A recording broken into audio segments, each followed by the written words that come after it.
नमस्ते दोस्तों। आज का डेट है 31 अक्टूबर 2023 और अभी हम डिस्कस करेंगे द हिंदू के कुछ इंपॉर्टेंट आर्टिकल्स हिंदी में। तो सबसे पहले देख लेते हैं कि आज के द हिंदू में कौन कौन से इंपॉर्टेंट आर्टिकल्स हैं। तो सबसे पहले एक वर्ल्ड लोकेशन डिस्कस करेंगे जो है काहिरा। तो काहिरा कहाँ पे है? जो काहिरा जो है वो कैपिटल ऑफ इजिप्ट है। ठीक है, तो इजिप्ट कहाँ पे है? तो इजिप्ट के पास इसके नॉर्थ में देखिएगा मेडिटेरियन सी होगा और इसके साउथ ईस्ट में जो होगा रेड सी, उसके बाद गल्फ ऑफ अकाबा। तो ये कुछ इंपॉर्टेंट लोकेशंस हैं जिसे याद रखेगा। उसके साउथ में सूडान है। एक बात इंपॉर्टेंट है इसमें इसमें ट्रॉपिक ऑफ कैंसर रेखा गुजरती है। ठीक है, इंपॉर्टेंट चीजें हैं और इसको विस्तार से देखेंगे हम लोग मैप में। उसके बाद अगला आर्टिकल जो है वो केरल में कला मासेरी विस्फोट की निष्पक्ष जांच होनी चाहिए। तो कला मासेरी विस्फोट जो है मुख्यतः ये किसी आतंकवादी संगठन के द्वारा नहीं है। ठीक है, ये जो है वो एक्सटर्नल ग्रुप के द्वारा कहा जाता है, बाहरी समूह। जैसे हाल में देखा गया था, जैसे कभी कभी यूएसए में देखा जाता है कि कोई एक व्यक्ति है और वो गोली चलाकर 2-3 लोगों को मार दिया, इसी को कहा जाता है एक्सट्रीमिस्ट ग्रुप। ये किसी भी आतंकवादी समूह या संगठन से आईएसआईएस या फिर और भी जो विदेशी संगठन है आतंकवादी संगठन उससे जुड़े हुए नहीं होते। ये अपना किसी समस्या, कोई उसके परिवार के साथ बहुत बड़ा कोई समस्या हुआ है, उसी का प्रतिशोध लेना चाहते हैं समाज से। इसी के कारण बस इस तरह का विस्फोट या लोगों की हमला किया जाता है। ठीक है, तो इसको भी हम लोग विस्तार से पढ़ेंगे और क्या कारण था कि वहां पे उस समय काला मशेरी में इतना ज्यादा लोगों का ग्रुप इकट्ठा हुआ था। ठीक है, इसको ध्यान से देखेंगे।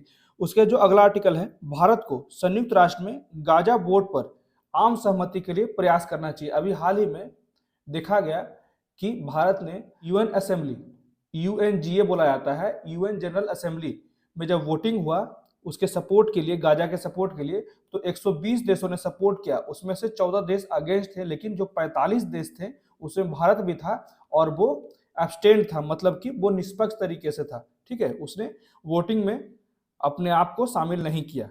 तो इसको विस्तार से पढ़ेंगे क्या क्या कारण है। और भारत मुख्यतः इसमें जो शामिल नहीं हुआ इसका मुख्य कारण है आतंकवाद। तो हमास कहीं ना कहीं जो है वो आतंकवादी संगठन है और इसका कभी भी सहयोग भारत नहीं करेगा। ठीक है, तो इसको भी हम लोग विस्तार से पढ़ेंगे। उसके बाद जो अगला आर्टिकल है, 70 घंटे कार्य समूह के विचार को परिप्रेक्ष्य में रखना जरूरी नहीं कि अधिक काम अधिक उत्पादकता में तब्दील हो जाए। इसमें राइटर के द्वारा क्लियर कहा गया है कि अगर हम लोग एक वीक में, ठीक है, 7 दिन में अगर 70 घंटे काम करवाना चाहते हैं, किसी भी व्यक्ति जैसे कोई भी एम्प्लॉय है उसको डायरेक्ट टास्क दे देते हैं कि आपको 70 घंटा कार्य करना है, इससे उसकी प्रोडक्टिविटी नहीं बढ़ जाती है।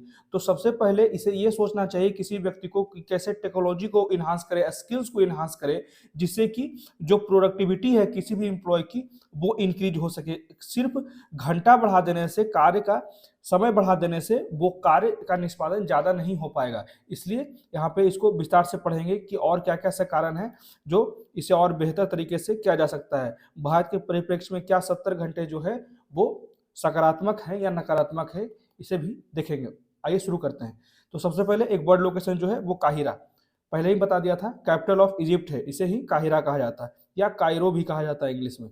तो काहिरा एक शहर का नाम है। नील नदी, तो नील नदी बहुत ही इंपॉर्टेंट है, इसको हम लोग मैप में भी देख लेंगे। तो नील नदी के किनारे बसा काहिरा जो है वो अफ्रीका महाद्वीप का सबसे बड़ा नगर है। तो याद रखिएगा, ये इंपॉर्टेंट एक फैक्ट है। अफ्रीका महाद्वीप का सबसे बड़ा जो नगर है वो है काहिरा। अपने 300 सालों के इतिहास में यह विभिन्न मिस्र को ही इजिप्ट कहा जाता है, मिस्र शासकों के राज्य की राजधानी रहा है। ठीक है, इसलिए ये प्राचीन काल से ही बहुत ही प्रचलित क्षेत्र रहा है काहिरा।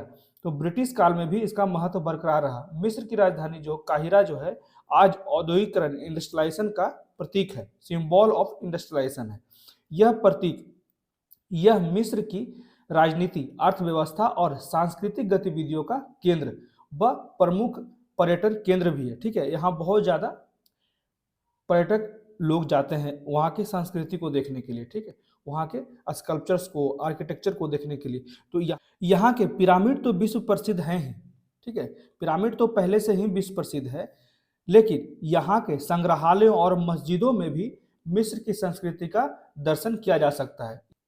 यहाँ पे और भी बहुत से प्रमुख जगह है जिसमें वहाँ के आर्किटेक्चर को देखा जा सकता है। आगे कहा जाता है मिस्र जो है आधिकारिक तौर पर मिस्र अरब गणराज्य एक देश है जिसका अधिकांश हालांकि उत्तरी अफ्रीका में स्थित है, जबकि इसका सिनाई प्रायद्वीप, अभी हम लोग देख लेंगे सिनाई प्रायद्वीप कहाँ पे है, और दक्षिण पश्चिम एशिया में एक स्थल पुल बनाता है। ठीक है, इजिप्ट ऐसे जगह पे है जहाँ पे ऊपर मेडिटेरियन सी है और यहाँ पे रेड सी है। ठीक है, एक गल्फ भी है, गल्फ ऑफ अकाबा, तो इसके कारण यहाँ पे एक पुल की तरह बनाता है, यही बात यहाँ पे कहा जा रहा है।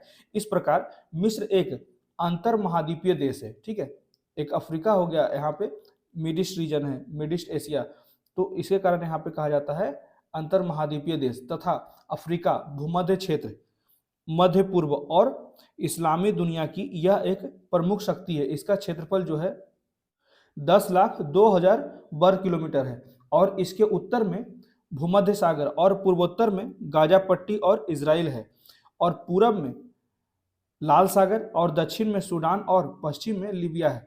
मिस्र का जो आधिकारिक नाम है इजिप्ट का, अभी वर्तमान समय में इजिप्ट रख दिया गया है, इससे पहले मिस्र के नाम से ही जाना जाता था। यह नाम प्राचीन अरबी में है, ठीक है, अरबी भाषा में, जिसमें कुरान लिखा गया है, तो स्थानीय निवासी आजकल इसको मिस्र भी कहते हैं।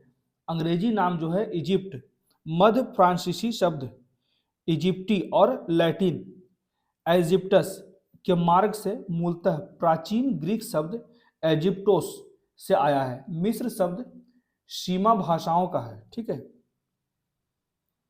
मिस्र अफ्रीका और मध्य पूरब के सबसे अधिक जनसंख्या वाले देशों में से एक है। इसकी अनुमानित 7.90 करोड़ जनसंख्या का अधिकतर हिस्सा जो है वो नील नदी के किनारे वाले हिस्से में रहता है। नील नदी का यह क्षेत्र लगभग 40,000 वर्ग किलोमीटर का है और पूरे देश का सिर्फ इसी क्षेत्र में कृषि योग्य भूमि पाई जाती है।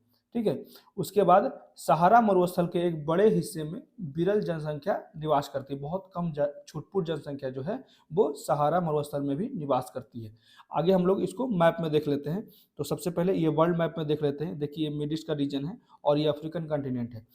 ऊपर में मेडिटेरियन सी है और यहाँ पे रेड सी है।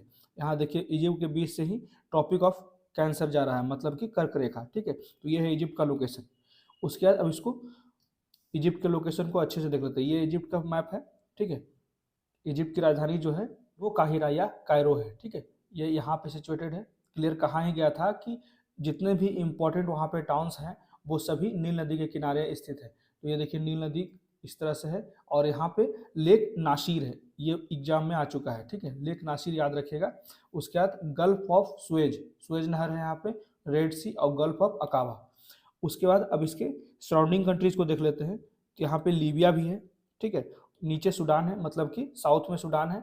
उसके बाद जब यहाँ पे सिनाई पेनिनसुला, इसी को कहा जाता है सिनाई पेनिनसुला, याद रखिएगा। ठीक है, और ये इजिप्ट का ही रीजन है। और ये जो क्षेत्र है ये जो है ये है इजराइल का। यहाँ क्लियर देखिए कि इजराइल खुद को डायरेक्ट रेड सी में ला सकता है और यहाँ पे मेडिटेरियन सी में भी ला सकता है। यहाँ जॉर्डन का भी रीजन है। ठीक है, उसके बाद डायरेक्ट यहाँ से सऊदी अरब भी पहुंचा जा सकता है इस गल्फ ऑफ अकाबा को पार करके इजिप्ट के द्वारा। ठीक है, तो ये बहुत ही इंपॉर्टेंट जंक्शन है। और देख लेते हैं एक मैप में और कुछ इंपॉर्टेंट चीज़ें हैं, जैसे यहाँ पे लीबियन डेजर्ट है, ये याद रखिएगा। यहाँ पे गिल्फ अल केबीर प्लेट्यू। ठीक है, ये चीज़ याद रखिएगा। वेस्टर्न डेजर्ट यहाँ पे है, उसके बाद ईस्टर्न डेजर्ट यहाँ पे है। कायरो हम लोग देख ही चुके हैं, इसमें भी देख सकते हैं। यहाँ पे देखिए इजराइल का रीजन यहाँ है। ठीक है, और यहाँ पे जॉर्डन है और यहाँ पे सऊदी अरब का रीजन है। ठीक है, इसलिए इसको जंक्शन भी कह सकते हैं। आइए सिनाई पेनिनसुला है। ठीक है, अब आगे बढ़ते हैं। इसमें कहा जाता है कि केरल में कलामाशेरी विस्फोट की निष्पक्ष जांच होनी चाहिए। There needs to be a fair investigation of the Kalamassery blast in Kerala.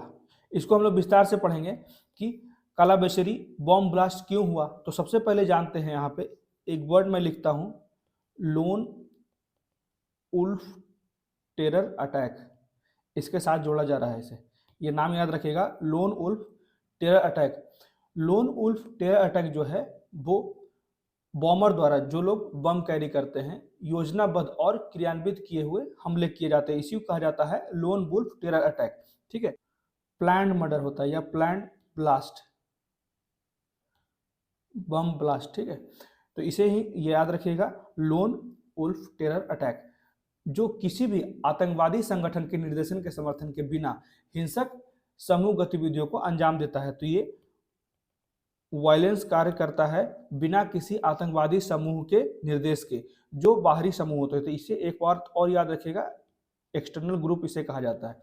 ये एक एक्सटर्नल ग्रुप की एक विचारधारा है और विचारों से प्रेरित होती है। आगे हम लोग जैसे देख लेते हैं यहाँ पे, ठीक है। तो ये पॉइंट याद रखिएगा, ठीक है, लोन वुल्फ टेरर अटैक।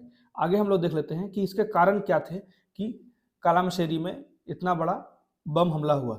तो इसमें जो है कारण था कट्टरपंथी विचार, यूटर्न के लोग। इसको आगे हम लोग पढ़ेंगे कि जो न्यूज़ में खबरें आई हैं वहाँ पे किस प्रकार के लोग ग्रुप बना के ऑलरेडी अपनी पूजा अर्चना कर रहे थे। लगभग 2000 लोगों का रजिस्ट्रेशन हुआ था वहाँ पे, ठीक है। तो यूटर्न के लोग ही वहाँ पे थे। तो कट्टरपंथी विचार यूटर्न में एक उग्रवादी विचार चरमपंथी समूह में शामिल होने की ओर ले जाता है। तो यहाँ पे मुख्यतः जो लोग इन धर्म से चिढ़ते हैं, ठीक है, बैर रखते हैं, वे इस प्रकार के हमले कर रहे हैं, ठीक है। इसकी जो मुख्य भूमिका निभा रहा है वो सोशल मीडिया की भूमिका भी बहुत महत्वपूर्ण है। कहीं पे भी बम ब्लास्ट हो रहा है, क्योंकि सोशल मीडिया का प्लेटफॉर्म आजकल अच्छे कार्यों में जितना है उतना बुरे कार्यों में भी उनका बहुत बड़ा योगदान रहता है, ठीक है। ISIS, जैसे कि ISIS हो गया, IM हो गया, तो ये सारे जो आतंकी संगठन होते हैं वो स्काइप के द्वारा, व्हाट्सएप के द्वारा, फेसबुक के द्वारा युवाओं को भर्ती रिक्रूट करते हैं। जैसे कि उदाहरण दिया जाता है आरिफ माजिद, जो कि कर्नाटका का था, और व्यक्तिगत चरमपंथी ने सीरिया में टेसिनियस समूह से संपर्क करके अपना योजना बनाया था, उसे ट्रेन किया गया था, ठीक है। तो ये एक एग्जाम्पल है कि कैसे सोशल मीडिया के द्वारा इसे मैनिपुलेट किया गया। उसके बाद बेरोजगारी भी भारत में बहुत ज़्यादा है। अधिकांश बेरोजगार युवा जो हैं वो दूसरे धर्म के कारण होने वाले अन्याय के कारण आकर्षित हो रहे हैं, ठीक है, इस प्रकार के आतंकी संगठनों या फिर एक्सट्रीम ग्रुप की ओर। उसके बाद डिजिटलाइजेशन जितना तेजी से हो रहा है, यह आसान हो जाता है जानना कि कैसे हम लोग बम बना सकते हैं या फिर वेबसाइट हैक कर सकते हैं या सेंसिटिव खबरें कैसे ला सकते हैं। तो इसका भी रोल बहुत ज़्यादा बढ़ सकता है। तो इसके कारण ही ये बहुत ज़्यादा इस तरह के बम ब्लास्ट हो रहे हैं। तो ये कुछ कारण हैं जिससे आप याद रखिएगा। उसके बाद चैलेंजेज क्या क्या है, जैसे स्कूल, मतलब सरकार के लिए चैलेंजेज हैं कि कैसे इस तरह के बम ब्लास्ट को रोका जाए। उसके लिए चुनौतियां क्या क्या हैं, तो स्कूल, बस स्टॉप और सार्वजनिक स्थानों पे जो सुरक्षा संबंधी व्यक्ति होते हैं, जो सिक्योरिटी गार्ड्स होते हैं, उनके नंबर्स का अभाव, ठीक है, वे बहुत कम होते हैं। उसके बाद धार्मिक भीड़ जितने, जैसे अभी का ही मामला है, कालामशेरी भी एक धार्मिक भीड़ ही था। तो वहाँ पे कहा जाता है कि जो धार्मिक भीड़ लगते हैं वो भी बिना किसी व्यवस्थित सुरक्षा मानदंड के लगते हैं, ठीक है। अनेक प्रकार के लगातार बहुत बड़े बड़े जो भगदड़ होते हैं वो देखा जाएगा तो धार्मिक भीड़ के कारण ही होते हैं। तो ये होता है सरकार का उचित सुरक्षा मानदंड का नहीं होना, जिससे कारण इस प्रकार के जो धार्मिक भीड़ होते हैं वो बहुत ही भयावह रूप और भगदड़ के रूप ले लेते हैं और बहुत बड़ी संख्या में लोगों की मृत्यु हो जाती है।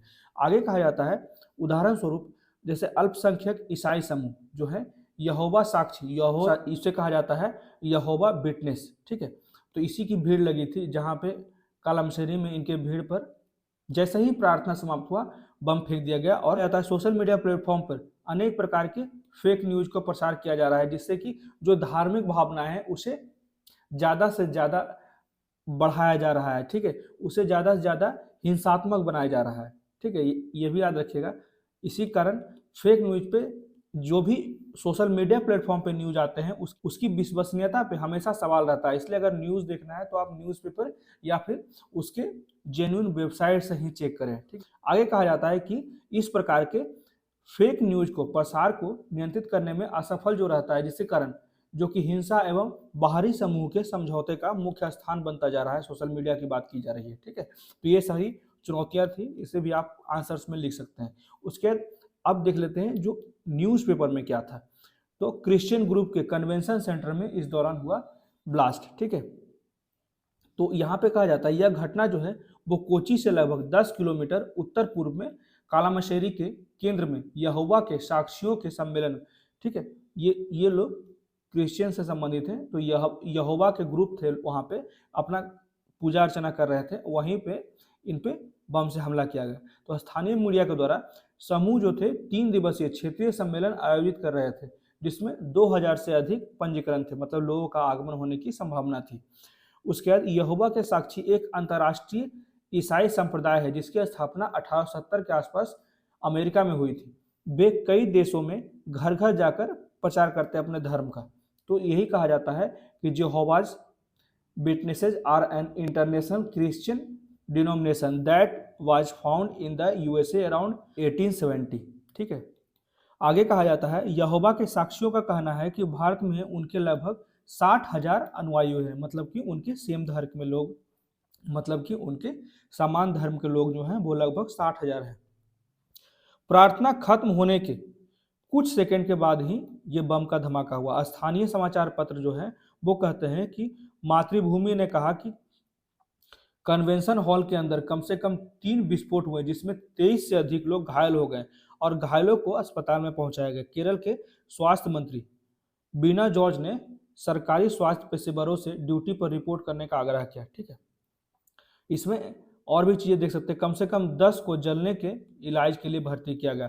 एर्नाकुलम के जिला कलेक्टर NSK उमेश ने कहा कि 36 घायलों में से 10 लोगों को कालामशेरी मेडिकल कॉलेज में वर्क यूनिट में डाला गया। वे लोग बहुत ज़्यादा जल गए थे। ठीक है, 50% से अधिक वे जल गए थे, जिसके कारण उन्हें वहाँ के मेडिकल कॉलेज में लाया गया।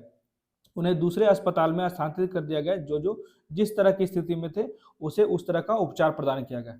उसके बाद इसमें और भी कुछ महत्वपूर्ण नहीं है। ठीक है, तो ये चीज़ें थी, इसे याद रखिएगा। कालामशेरी लगातार न्यूज में आ रहा था, इसलिए इसकी जितनी भी बातें थी, कालामशेरी क्या है और यहाँ पे क्यों बम विस्फोट हुआ, ये सारी चीज़ें ध्यान रखिएगा। अब बढ़ते हैं आगे। अगला आर्टिकल जो है हमारा, इसमें कहा जाता है कि भारत को संयुक्त राष्ट्र में गाजा बोट, मतलब कि जो गाजा स्ट्रेट है उसको सुरक्षा प्रदान करने के लिए या इजिप्ट से जितने भी सहायता प्रदान किए जा रहे हैं उस पर आम सहमति के लिए प्रयास करना चाहिए।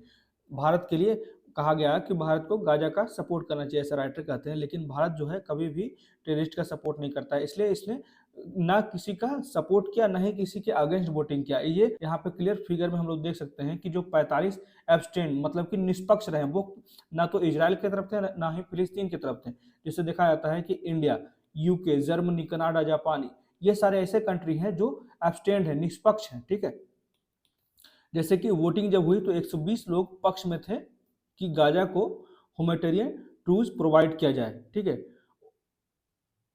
उसके बाद 14 लोग अगेंस्ट में थे, जैसे इजराइल हो गया, यूएस हो गया, उसके बाद ऑस्ट्रिया हो गया। तो ये सारे जो कंट्रीज थे ये इस वोटिंग के अगेंस्ट में थे। तो भारत ने ऐसा नहीं किया, वो निष्पक्ष रहा।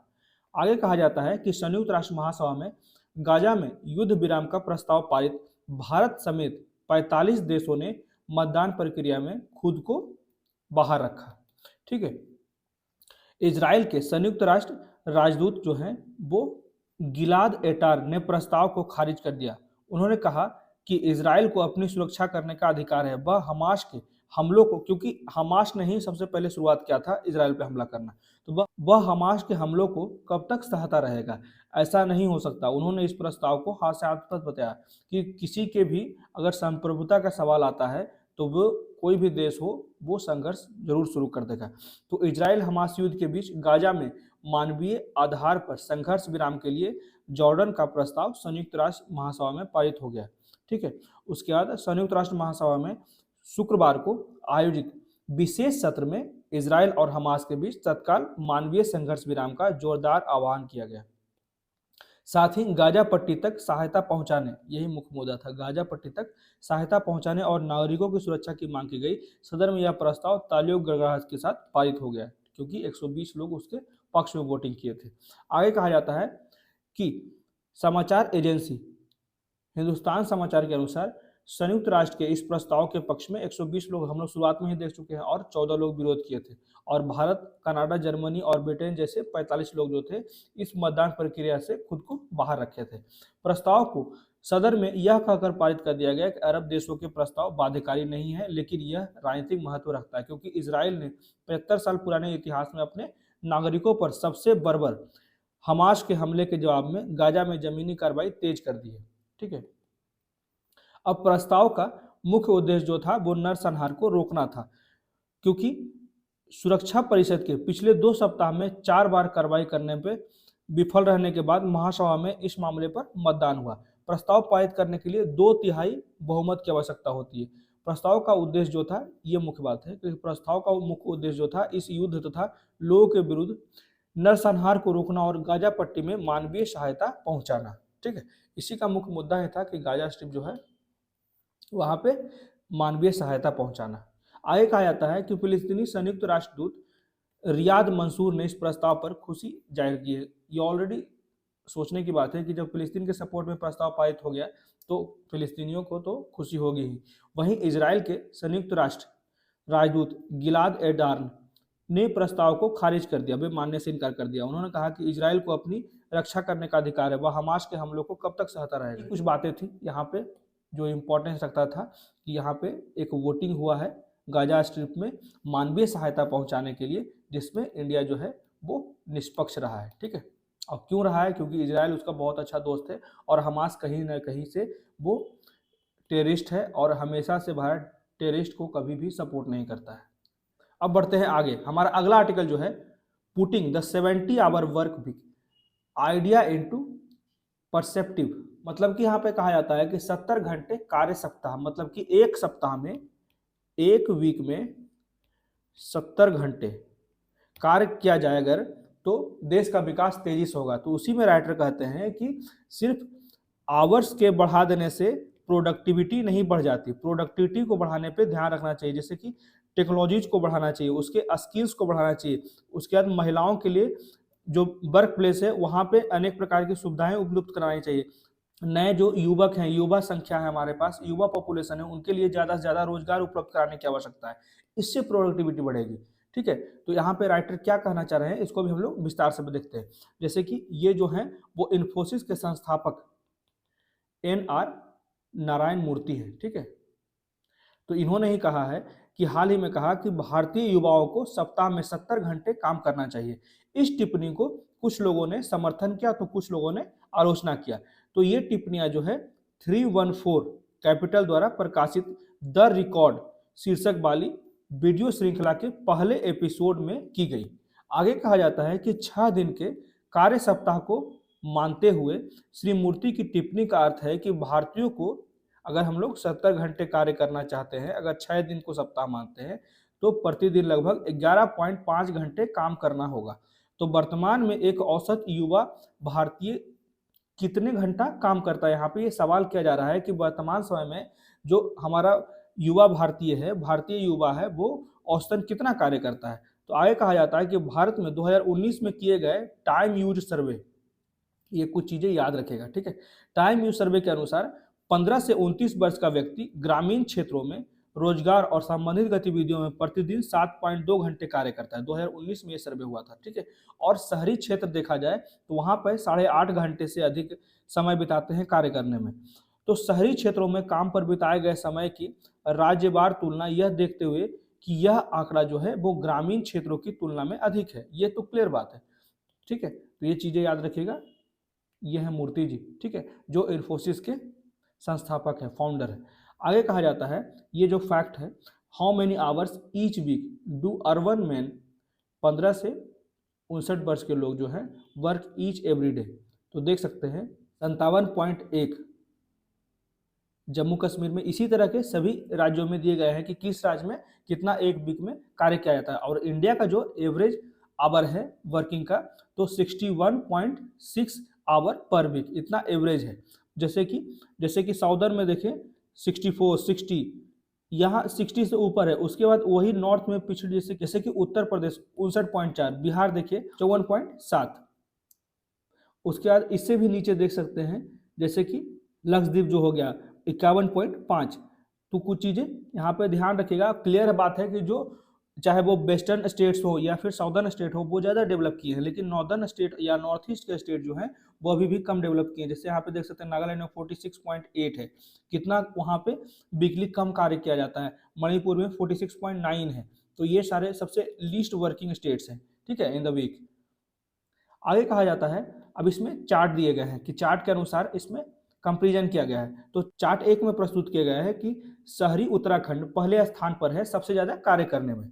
राज्य के युवा औसतन 9.6 घंटे कार्य करते हैं। तो एक दिन जो श्री मूर्ति जो कि इन्फोसिस के फाउंडर हैं की कल्पना से लगभग 2 घंटे कम है। अगर 9.5 घंटे 9.6 घंटे भी कार्य करते हैं प्रतिदिन अगर, तो भी जो हमारे इन्फोसिस के फाउंडर हैं उनकी कल्पना है 70 घंटे कार्य करने की, फिर भी इसमें 2 घंटे कम है प्रतिदिन। ठीक है, मतलब कि अगर 6 दिन का कार्य माना जाता है तो 6 दूना 12 घंटे कम है उनकी सोच से। ठीक है, तो यह मानते हुए कि यदि लोग 5 दिन काम करते हैं, अगर किसी देश में एक सप्ताह को 5 दिन ही कार्य माना जाता है तो उन्हें प्रतिदिन 14 घंटे काम करना होगा। विचार करने वाली बात यह है कि क्या अधिक घंटे काम करने से बेहतर उत्पादकता होगी? तो श्री मूर्ति ने वीडियो श्रृंखला में इस बिंदु को उठाया।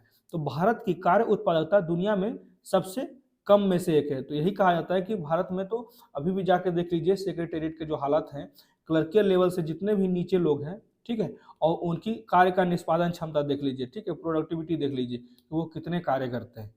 तो आपको समझ में आएगा कि प्राइवेट सेक्टर में कितने कार्य होते हैं और गवर्नमेंट सेक्टर में। हाँ, गवर्नमेंट सेक्टर में जो हायर ऑफिसर्स होते हैं वो अच्छे कार्य करते हैं, ठीक है, लेकिन जितने भी क्लर्कियल लेवल से नीचे होती है, बेस सिर्फ और सिर्फ उनका एक ही लक्ष्य होता है कि लाइफ में नौकरी हो गया है, बस सुबह सही से पहुंचना है और शाम में सही समय से निकल जाना है बस। उसके अलावा ऑफिस में किसी कार्य के बारे में उनसे अगर एक्सप्लेन करने दे दिए तो 10 में शायद 8 लोग उसमें असफल हो जाएंगे किसी भी कार्य को सही तरीके से एक्सप्लेन करने में। ऐसा नहीं है कि सभी लोग असफल हो जाएंगे, इसलिए यहाँ पे 10 में से 8 ही कहा, ठीक है। जब तक हम अपनी कार्य उत्पादकता में सुधार नहीं करते, हम उन देशों के साथ प्रतिस्पर्धा नहीं कर पाएंगे जिन्होंने बहुत बेहतर प्रगति की हुई, जैसे अमेरिका हो गया, चाइना हो गया, उसके बाद रसिया हो गया, या फिर यूरोपियन यूनियन हो गया, यूके हो गया। तो इससे अगर compete करना है तो हमें अपने प्रोडक्टिविटी में इंप्रूवमेंट लाने की आवश्यकता है। उन्होंने इस बात को समझाने के लिए कहा कि जैसे जर्मनी और जापान का उदाहरण दिया गया, उन्होंने इसका उदाहरण दिया सेकेंड वर्ल्ड वार कब हुआ था, तो 1939 से 45, ठीक है। तो उसी बीच में कहा जाता है कि उन्होंने कहा जब आप जानते हैं कि द्वितीय विश्व युद्ध के बाद जर्मनों और जापानियों ने ठीक ही किया, उन्होंने यह सुनिश्चित किया कि प्रत्येक जर्मन एक निश्चित संख्या में वर्षों तक अतिरिक्त घंटे कार्य करेगा। तो ये मैप इसी तरह इस चार्ट में दिया गया था। The map shows the average number of hours urban India, ठीक, aged 15 to 29 spend in a day, employment and related activities. तो देख सकते हैं कि जो इस क्षेत्र में है यहाँ पे ज़्यादा से ज़्यादा कार्य हो रहे हैं। यहाँ पे 9.6 सबसे ज़्यादा है उत्तराखंड में, ठीक है। यहाँ पे गुजरात में भी 9 है, महाराष्ट्र में भी 9 है, ठीक है। यहाँ पे आंध्र प्रदेश है, तेलंगाना है, यहाँ पे भी चीज़ें सही है। मेन प्रॉब्लम इधर है और बिहार और यूपी में है, ठीक है। तो इसे सुधारने की आवश्यकता है, यही इस चार्ट में दिखाया गया है। आगे कहा जाता है भारत, जर्मनी और जापान में प्रति कर्मचारी वार्षिक कामकाज घंटा और श्रम उत्पादन की तुलना चार्ट 2 में प्रस्तुत की गई है। चार्ट से पता चलता है कि जर्मन और जापानियों के औसत वार्षिक कामकाजी घंटे जो हैं वो युद्ध मतलब कि दूसरे विश्व युद्ध के बाद की बात की जा रही है के बाद प्रति वर्ष लगभग 2200 घंटे से 2400 घंटे तक पहुंच गया, ठीक है। और छुट्टियों के बिना, ये मुख्य बातें हैं कि उस समय बहुत ज़्यादा कार्य किया गया जर्मनी और जापान के द्वारा, इसलिए आज वे विकसित देशों में गिने जाते हैं। तो छुट्टियों के बिना 5 दिवसीय कार्य सप्ताह के दौरान प्रतिदिन लगभग 8.3 से 9 घंटे कार्य किए गए थे, और अभी तो देखा गया 9.6 तो यूके मतलब कि उत्तराखंड में ही कार्य किया जा रहा है। तो यह अभी भी श्री मूर्ति की कल्पना से 2.5 घंटे कम है, ठीक है। तो इससे महत्वपूर्ण बात यह है कि जैसे ही जर्मनी और जापान में श्रम उत्पादकता बढ़ी, जैसे ही जर्मनी और जापान में प्रोडक्टिविटी बढ़ी, तो दो देश जो द्वितीय विश्व युद्ध से पहले भी अपेक्षाकृत अधिक औद्योगिकृत हो गए। मतलब कि जैसे ही प्रोडक्टिविटी बढ़ी वहाँ पे इंडस्ट्रियलाइजेशन इंप्रूव हो गया, वहाँ पे वर्कफोर्स ज़्यादा से ज़्यादा कार्य करने लगा, डेवलपमेंट बढ़ गया। तो 2020 तक औसतन कामकाजी घंटे काफ़ी कम होकर लगभग 1400 से 1600 घंटे प्रति वर्ष हो गया, जैसा कि चार्ट 2 में दिखाया गया। तो श्रम उत्पादकता को काम के प्रति घंटे जीडीपी के रूप में मापा जाता है। तो यहाँ पे क्लियर देख सकते हैं कि अगर हम पहले विकास कर लेंगे तो ऑलरेडी घंटा जो है वो घट जाएगा। देख सकते हैं कि जापान ने पहले शुरुआत की और अभी वर्तमान समय में इसका घंटा घट गया है। पहले 2400 घंटे तक वो कार्य कर रहे थे, अभी 1600 पे आ गया है, 1400 से 1600 पे आ गया है, ठीक है। जर्मनी और जापान की बात की जा रही है। तो अभी जो हम लोग डेवलपिंग कंट्री है उसे आगे पढ़ने की आवश्यकता है और अपने घंटे में जो वर्किंग आवर है उसमें सुधार के साथ साथ अपने स्किल्स को भी बेहतर करने की आवश्यकता है, जिससे कि हमारा प्रोडक्टिविटी बढ़ सके। चार्ट 3 और 4 एक साथ दे दिया हूँ, इस पे भी देख लेते हैं। 1970 से 2020 तक भारत के औसत वार्षिक कामकाजी घंटे जो हैं वो 2000 से ऊपर रहे, जबकि इसी अवधि में श्रम उत्पादकता जो है वो $2 प्रति घंटे से मामूली बढ़कर $9 हो गया है। तो सवाल यह है कि क्या काम के घंटे बढ़ाना बेहतर है या तकनीक के जरिए उत्पादकता बढ़ाना? तो याद रखिएगा, उत्पादकता की बात की जा रही है। तो ऐसा इसलिए है क्योंकि लंबे समय तक काम करने से खेल और आराम के लिए समय नहीं मिल पाता है। वो भी बहुत ही आवश्यक है, किसी व्यक्ति को खुद के लिए रेस्ट करना, खेलना, फिजिकल एक्टिविटी करना, ये सब भी जीवन में बहुत ही आवश्यक है। उसके लिए कहा जाता है कि जैसा कि चार्ट 3 में दिखाया गया है कि जर्मनी और जापान की तुलना में भारतीय खेल और अन्य अवकाश गतिविधियों पर कम समय बिताते हैं। भारतीय अन्य दो देशों की तुलना में सोने और घर का काम करने में अधिक समय बिताते हैं। तो ये चीज़ें याद रखिएगा कि हमें आगे बढ़ना होगा, तो स्पोर्ट्स, उसके बाद योगा में भी और ज़्यादा से ज़्यादा अपने आप को एक्सप्लोर, बाहर देखने की आवश्यकता है, जिससे कि फिजिकल एक्टिविटी बढ़ा रहे और भी बहुत सी जानकारी हो सके, जैसा कि जर्मनी और जापान के लोगों ने किया। ठीक है, तो यही बात यहाँ पे कहा गया है। स्लीपिंग आवर दिया गया है, हाउस वर्क दिया गया है, जो चीज़ें यहाँ समझाई गई है इस मैप में ऑलरेडी दिया गया है। आगे कहा जाता है जबकि श्री मूर्ति के सुझाव पर जो राय है वो विखंडित है। बहुत से लोग इसका समर्थन करते हैं, बहुत से लोग इसका आलोचना करते हैं। तो यही कहा जाता है, राय विभाजित है। यह पूछना जरूरी है कि क्या भारत के पास श्रम उत्पादकता को सटीक रूप से मापने के लिए पर्याप्त सांख्यिकीय उपकरण है, क्योंकि जर्मनी में केवल 4.2% और जापान में 8% की तुलना में 89% कार्यबल जो है वो अनौपचारिक रोजगार में लगे हुए हैं। तो यहाँ पे कहा जाता है कि भारत के पास ऐसा कोई सांख्यिकी उपकरण है क्योंकि जिससे हम बता सकें, जैसे जर्मनी में जो अनौपचारिक रोजगार है, अनऑर्गेनाइज सेक्टर के जो एम्प्लॉयमेंट है, वहाँ मात्र 4.2% है। तो सबसे ज़्यादा विकास का देखिए मुख्य कारण यही है कि जापान में अनऑर्गेनाइज सेक्टर मात्र 8% है, जर्मनी में 4.2% है, वहीं भारत में 89% जो एम्प्लॉयमेंट है वो अनऑर्गेनाइज्ड है। तो इसे सुधारने की आवश्यकता है। तीन देशों के बीच श्रम शक्ति की प्रकृति में इतने बड़े अंतर के साथ क्या वे कोई व्यवहार्य तुलना कर सकते हैं? इसी की बात यहाँ पर राइटर कर रहे हैं कि पहले हमें अपने इंफ्रास्ट्रक्चर को सुधारना होगा, हमें अपने जो सर्वे करने का तरीका है उसे सुधारेंगे। जब तक हम लोग गलतियों को ही नहीं जानेंगे, गलती के कहाँ से गलती हो रही है, उसके स्रोत को ही नहीं जानेंगे, तो उसको जमीन से समाप्त कैसे कर पाएंगे, जड़ से समाप्त कैसे कर पाएंगे? ठीक है, तो सबसे पहले जरूरी है कि हमें अपने सभी जो एम्प्लॉयमेंट है उसे ऑर्गेनाइज सेक्टर में लाया जाए। ठीक है, उसके बाद ही जो समस्याएं हैं एम्प्लॉयमेंट की उसे हम सुधारने में कामयाब हो पाएंगे। तो यही राइटर बोल रहे थे यहाँ पे। बहुत अच्छा आर्टिकल था आज के द हिंदू में, बहुत इंपॉर्टेंट आर्टिकल्स थे। कैसा लगा प्लीज़ मुझे कमेंट करके बताएं। मेरे वीडियो को ज़्यादा से ज़्यादा लाइक करें, मेरे चैनल को शेयर करें, मेरे चैनल को सब्सक्राइब करें। Thank you.